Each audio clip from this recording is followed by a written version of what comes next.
પાટણ જિલ્લાના રાધનપુરમાં સ્થાનિક સ્વરાજ્યની ચૂંટણી વચ્ચે વિકાસના ગાજતા દાવાઓ વચ્ચે શહેરની હકીકત ગંભીર પ્રશ્નો ઊભા કરી રહી છે। નેતાઓ મતદારો સુધી પહોંચી વિકાસના વચનો આપી રહ્યા છે, પરંતુ શહેરના અનેક વિસ્તારોમાં નાગરિકોને રોજિંદા જીવનમાં મુશ્કેલીઓનો સામનો કરવો પડી રહ્યો છે। શહેરના ગંજરોડ, લાટી બજાર સહિતના વિસ્તારમાં રોડ રસ્તાઓ તૂટેલી હાલતમાં છે। અનેક સ્થળોએ ગટર લાઈનો ખુલ્લી પડી છે અને ગંદકીના ઢગલાઓથી આસપાસનું વાતાવરણ દુર્ગંધમય બન્યું છે। વરસાદી માહોલ હોય કે પછી સામાન્ય દિવસ, ગંદા પાણીના ખાડાઓ અને કાદવને કારણે વાહન ચાલકો તેમજ પદયાત્રીઓને ભારે હાલાકી ભોગવવી પડે છે। વેપારીઓ માટે આ પરિસ્થિતિ ગંભીર બની રહી છે, કારણ કે ગ્રાહકોને આવાગમનમાં મુશ્કેલી થતાં વેપાર પર સીધી અસર પણ પડી રહી છે।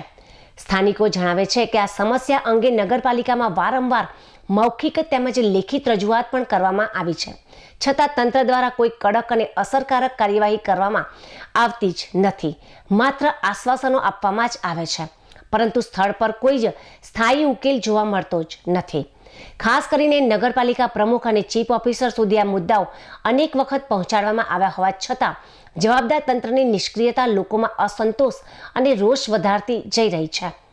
નાગરિકોમાં એવો આક્ષેપ ઉઠી રહ્યો છે કે તંત્ર ચૂંટણી સમયે જ સક્રિય બને છે, જ્યારે બાકીના સમયમાં મૂળભૂત સુવિધાઓ પ્રત્યે ગંભીરતા દાખવતી જ નથી।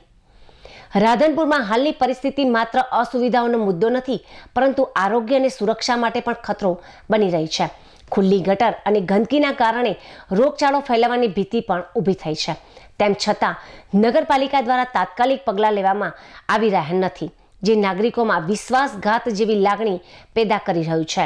હવે મહત્વનો સવાલ એ છે કે નગરપાલિકા પ્રમુખ અને ચીફ ઓફિસર આ સમસ્યાને કેટલી ગંભીરતાથી લે છે અને તાત્કાલિક ઉકેલ માટે કયા ચોક્કસ પગલાં લે છે। જો તંત્ર હજુ પણ ઉદાસીન રહેશે તો આવનારા સમયમાં નાગરિકોમાં અસંતોષ વધુ ઉગ્ર બની શકે છે અને તેનો પ્રભાવ ચૂંટણી પરિણામો પણ જોવા મળી શકે તેમ છે।